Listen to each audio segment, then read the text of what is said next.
Well, welcome into the Storycraft Cafe. I am your host, Hank Garner, and today I am super excited to have Clare McHugh on the show with us.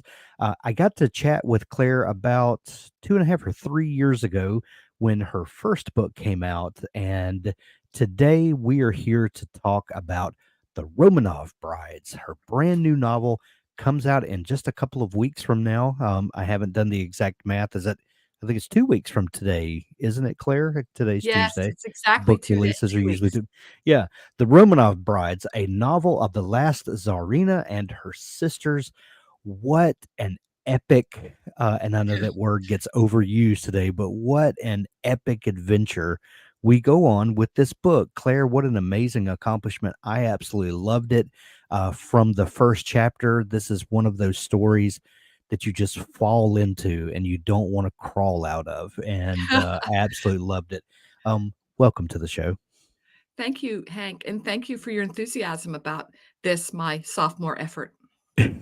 Yeah, well, your first book, and I'm blanking on the title, but It's it's called A Most English Princess. A Most English Princess. Thank you. Was uh, of particular interest, as English history is, in this kind of strange way to Americans where a lot of us feel like we're rooted, because a lot of us have English heritage, if we go back several centuries, and we feel a strange connection to our past, but yet we are, kind of the outcast cousins that, live across the pond.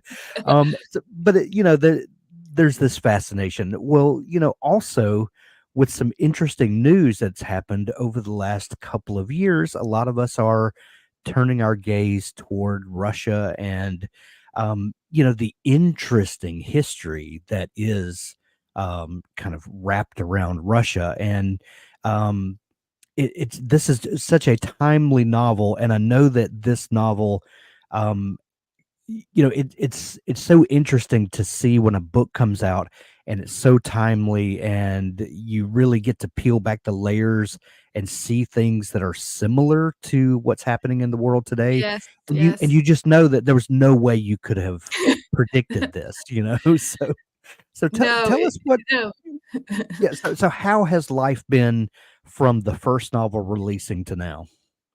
Well, I was very gratified that the first novel, which really came out of a very eccentric interest of mine, which was the role that the British royal family played in the original unification of Germany, which is a really academic subject, right? Right. And I wrote my novel about Vicky, Queen Victoria's daughter, best known really in the Western world as the mother of the Kaiser. I wrote about her efforts to make Germany in the 1870s and 80s be like Britain, a very benign and constitutional monarchy. And she went head to head with Bismarck, this young princess. She lost. Bismarck won. And the nature of the unification of Germany the first time was quite militaristic. And we saw how the ramifications of that in the 20th century. So my first book was, it was pretty historical for a historical novel, and it did quite well. But I also wanted to tell a story the next time that stayed true to my interest in European history of the last years of the 19th century and the early years of the 20th century. That's my period. I wanted to stay true and go back to that period and to the extended family of Queen Victoria, but I wanted to tell a more romantic story. People like romance. I like romance. So I landed upon the idea of doing a novel about the princesses of Hesse.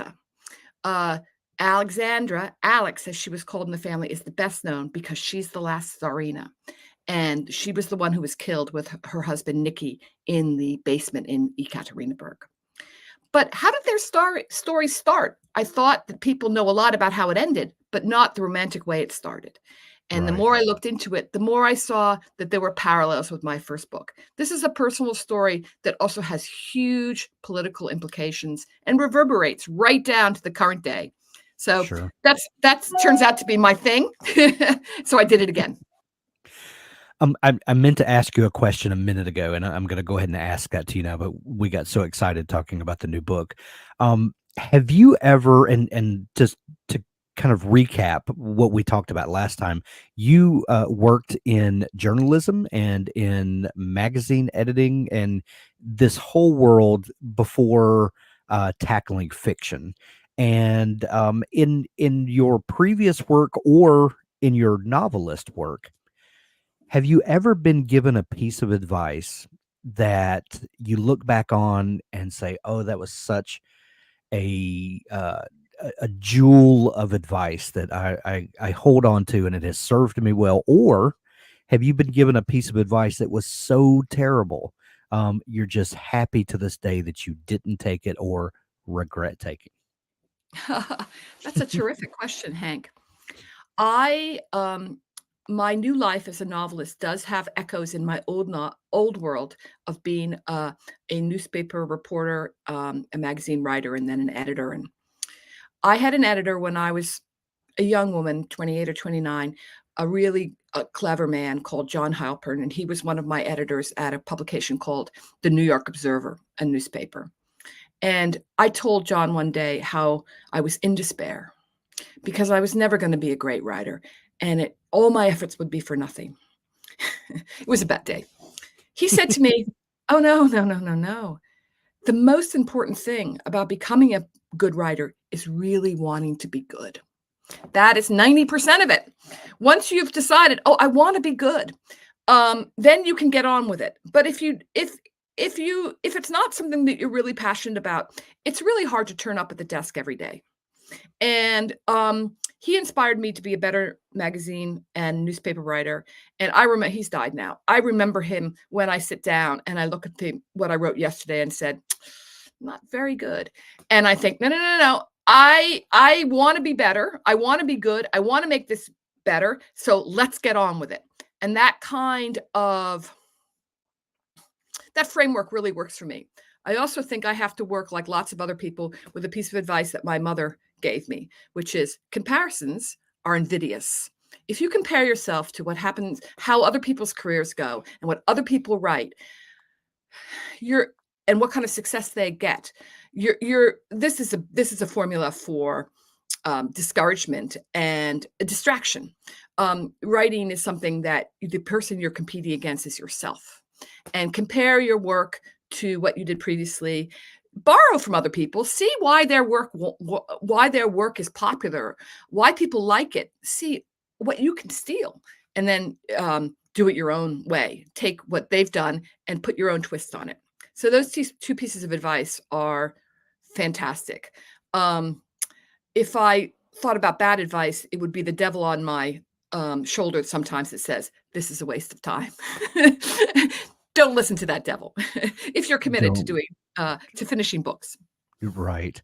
That that was fantastic advice that you talked about there in the first part of your answer, which kind of brings me to maybe a sort of niggling esoteric question. But do you believe that writers are born with a storytelling gene or a gift, or do you think that writing is something that is earned, that is a learned skill? And maybe like some people who are natural musicians who can play by ear and just hear a melody and can reproduce it, um, and compared with other people that have to study and really learn the ins and outs of music. Do you feel like writing is where do you think it falls on that spectrum?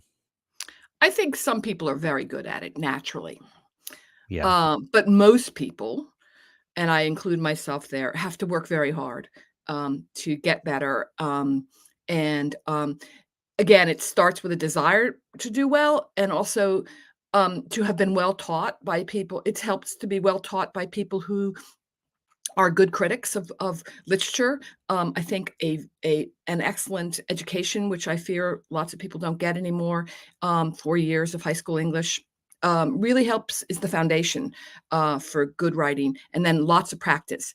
But like everything, like acting, like music, like cooking, some people just have this kind of natural knack for it.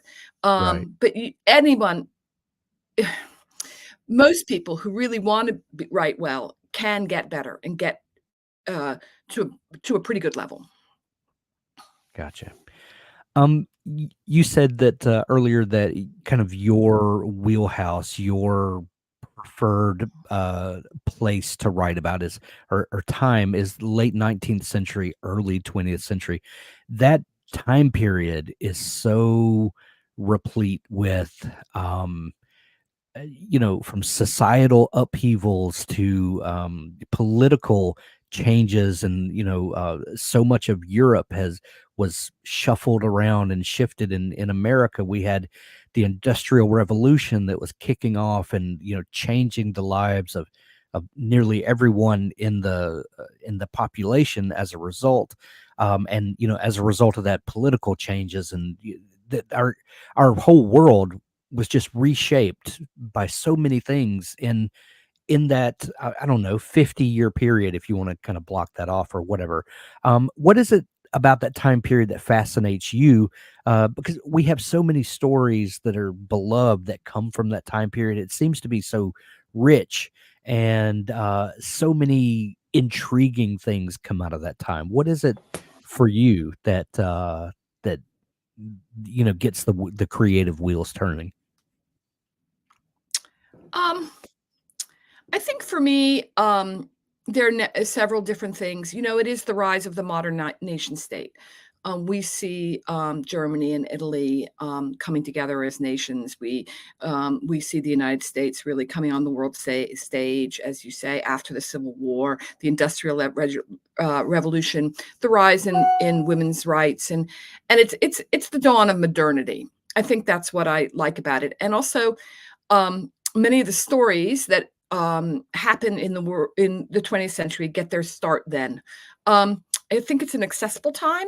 There's a lot to read about it. I don't know if I could really write about the Tudors. It's so far along, it's so long ago, and we Mhm. don't have the kind of as much primary sources as we have in the late 19th century and early 20th century. But having said that, Hank, now I'm working on another novel now about the 70s and 80s, because I think of the 20th century. I wanted to write a novel that was closer to my own time, and it's set in the United States.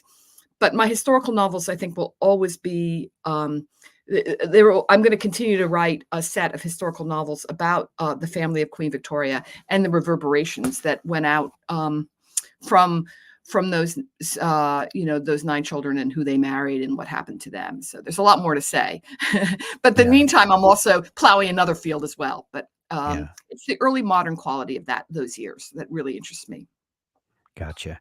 Um, there was an interview a week or two ago where someone interviewed Vladimir Putin, and it's been all over YouTube. If you would have you would have to try very hard to avoid this conversation. And uh, one part of it, he gives the interviewer a history lesson on the vast history of Russia and the Russian people. And it's very fascinating to see how he kind of counted back the clock. And I guess his point was to show that Russia had been here a lot longer than most people have a tolerance for. That history is very rich. We being at the vantage point where we are, where a lot of us lived through the existence of the Soviet Union, and we don't really know a lot of that Russian history and this very old society that had been there for so long before the 20th century version. And so when we think of Russia, we think of the Soviet Union because that's what we know about.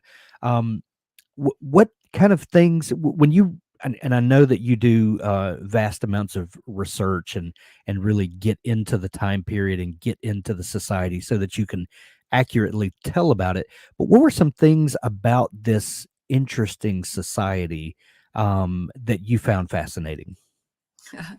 Well, as you pointed out at the beginning, Hank, um, there are weird, odd echoes in my novel to modern day. a situation with the West versus Russia, Putin's Mhm. Russia. Russia has always been, you know, a vast place and a place that's not truly European. It's on the Mhm. border, it's on the border of Europe and Asia. It straddles the two continents. It's a And place what apart. yeah, Um, you hear people say, is Russia east or is it west? Like they've always had this identity, I don't wanna say crisis, but they don't feel like they fit in either place, it seems like. No, that's exactly right, and it has ever been thus, for 300 years as, the West, and I include the Americans, in that we Mhm. are an extension really of the Anglo, Right. Western culture. We have all had to confront the otherness that is Russia. But it's also worth noting that Russia is a magnificent civilization, with its own very amazing literary, musical, ballet history, and also, of course, the religion, which is striking in its ornateness and the depth of faith that Mhm. it inspires in its followers. However, Russia's political development has always been on a different path than the West. You Right. can see that Germany and Italy and France and Britain and even now some of the Eastern European countries are moving in the same direction, but Russia has never done that. It's always been a place, and even the dissidents of the current era bewail the fact that it's not been a place where freedom has flourished, and even Russians have felt the urge toward freedom. That has not been the highest attribute of public life. It's a great tragedy what's going on in Russia now. I think we all can agree. But the funny thing is that Putin harks back to the czars, and he self-consciously says that he is a new kind of czar. Right. Um, they would be horrified, the czars themselves, to think that this man. Um, but there are things in common. He is an authoritarian. They were authoritarians. He has early in his career tried to resuscitate their reputations. The bodies now of the Romanov family have been completely exhumed and examined and reburied, and they're saints or demi-saints in the church. And yet the issues and the challenges and the drama that is Russia still exists for us as it did for these German princesses who are thinking, do I dare marry into this family? Do I embrace what is a different world than certainly England, where they grew up in part with their grandmother, Queen Victoria, and in Germany too. It One thing that's fascinating, about reading in this time period and about royal families is, um, such a foreign concept to us that these, political marriages and a family from this country marries into a family over here, and, that is such a foreign concept, not only to our 21st century, minds, but, maybe in the television age, that just it doesn't seem to be a necessity today the way it was then. What were some of the things that surprised you about this sort of convention that was so um, adhered to for so long, Yeah. we just can't wrap our heads around the way that No, it we works. can't. And these women, the women I wrote, Vicky, who I wrote about my first book, and Ella and Alix, who are her nieces, are essentially our great grandparents, grandmothers' ages. And they lived in this caste, in this special group of royal families. And from an early age, they realized that the circle in which they could marry was very, very limited, and for the most part, they accepted this completely. They believe themselves to be of a special kind of blood. It's one of the Mhm. ironies, of course, of my book, that the blood disease hemophilia is also part of their blood. If you broaden the definition. Um, I am interested in how women make decisions, especially when they have very limited agency. You know, a lot of historical fiction, which is less historical than mine, the women are triumphant, really. They, you know, they battle against the odds, and they come out on top in some ways. Alix and Ella of Hesse didn't. That's not the trajectory that they could follow. They are not American women in which, you know, these ideas of self actualization are so high. But they did have a decision about who they were going to marry within this cast of their extended family, essentially.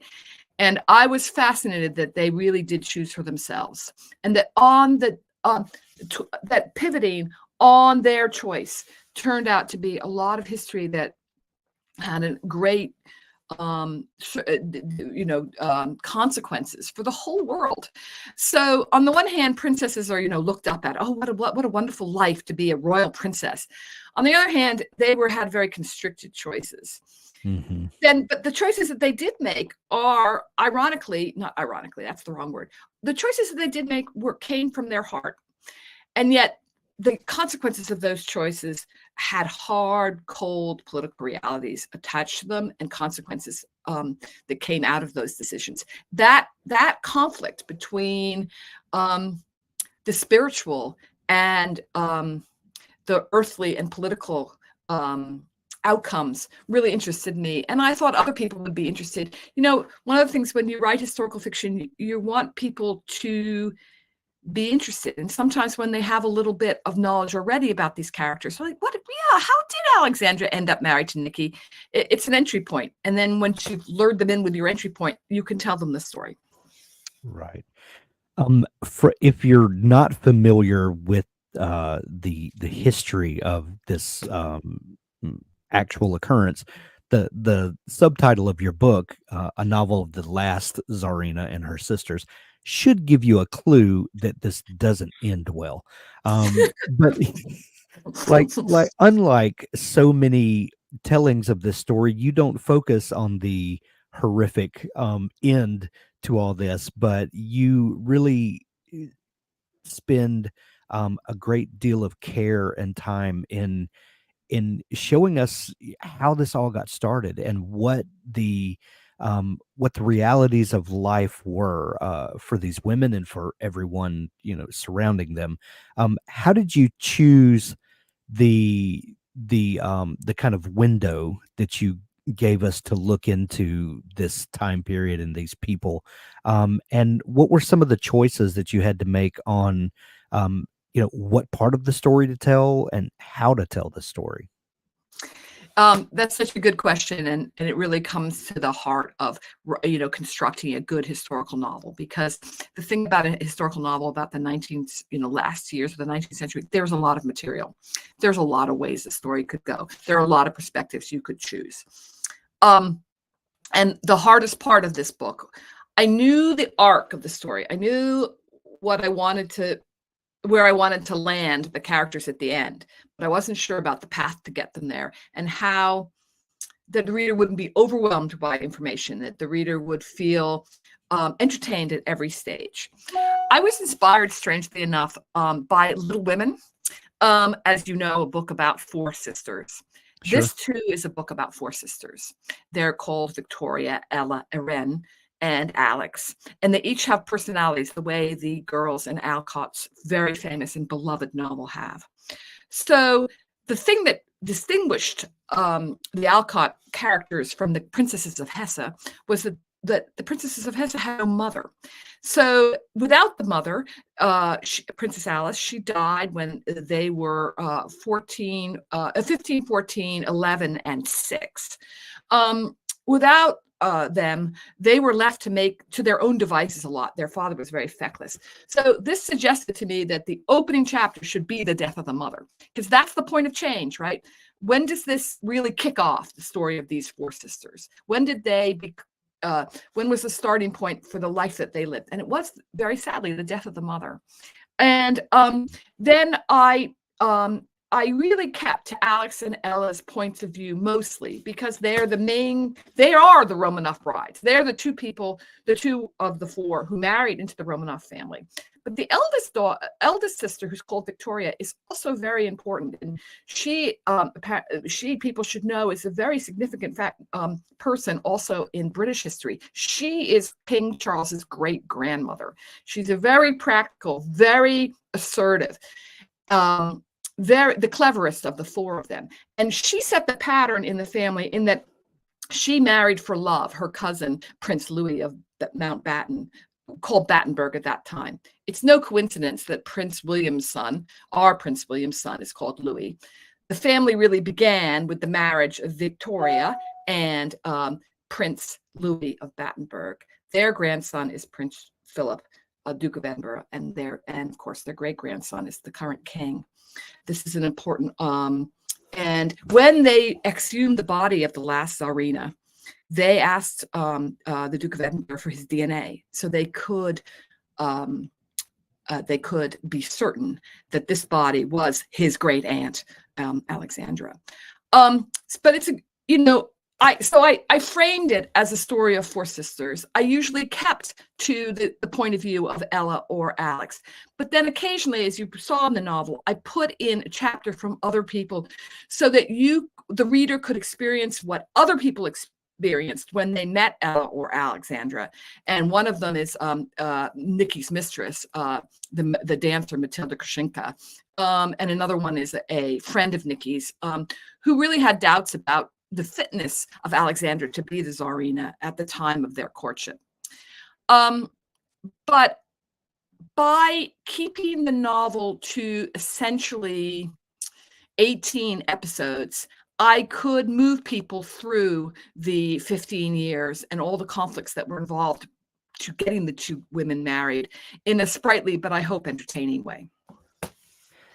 Historical fiction is such an intriguing genre because you would hope that one of the purposes of historical fiction would be to tell an historically accurate story, but with the writer taking some liberties to fill in some of the gray areas or some things that were missing, but do it in a way that was consistent with what actually happened in history. I would think that would be a very difficult line to walk sometimes as an author. And granted, with this time period, if you do some digging, there's a lot of information there that can be found.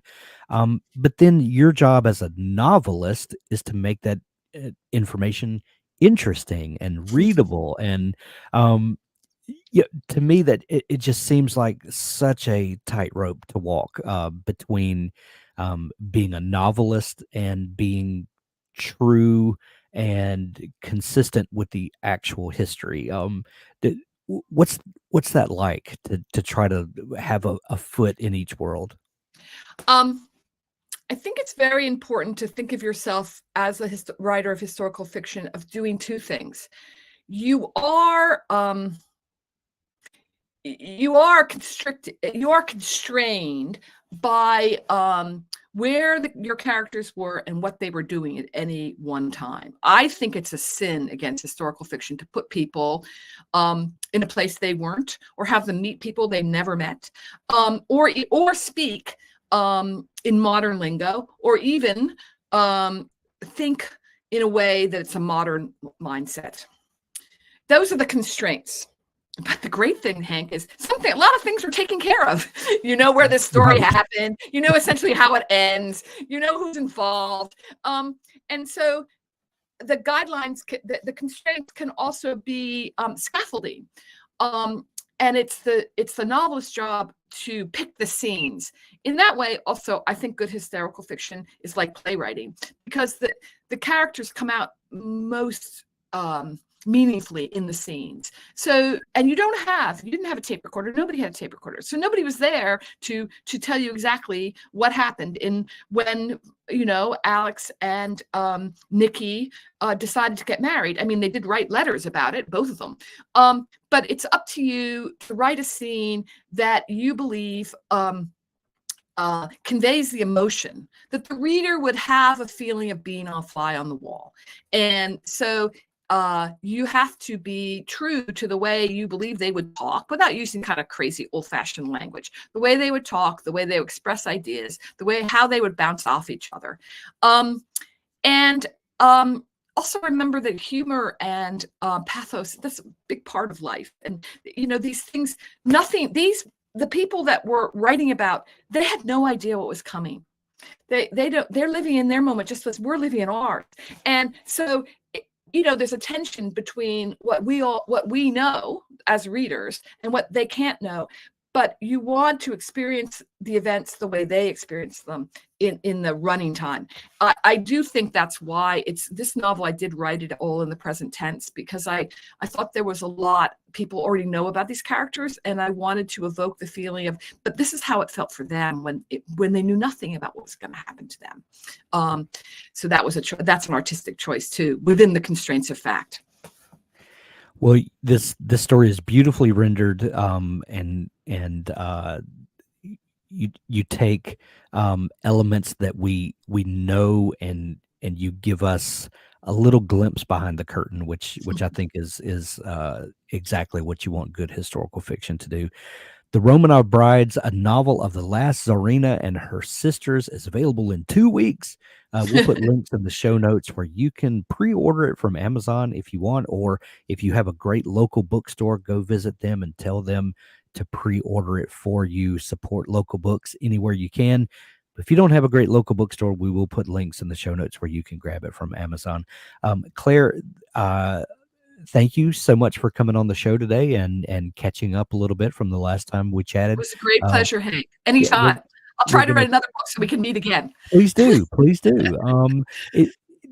For people who, are just discovering you and want to, dig into any news coming up, or, follow along for your back catalog, is there a place online that's best? I have a website where I write about the historical background of my books and where to read more, and I post essays I've written about the characters. It's a sort of fan site for myself of my own characters, and so please come to claremchugh.com for more information about me. And I do often speak on Zoom to classes about European history or to book clubs, so you can contact me there. Excellent. Thank you so much for joining us today, Clare. It was a great pleasure. Take care. Thanks.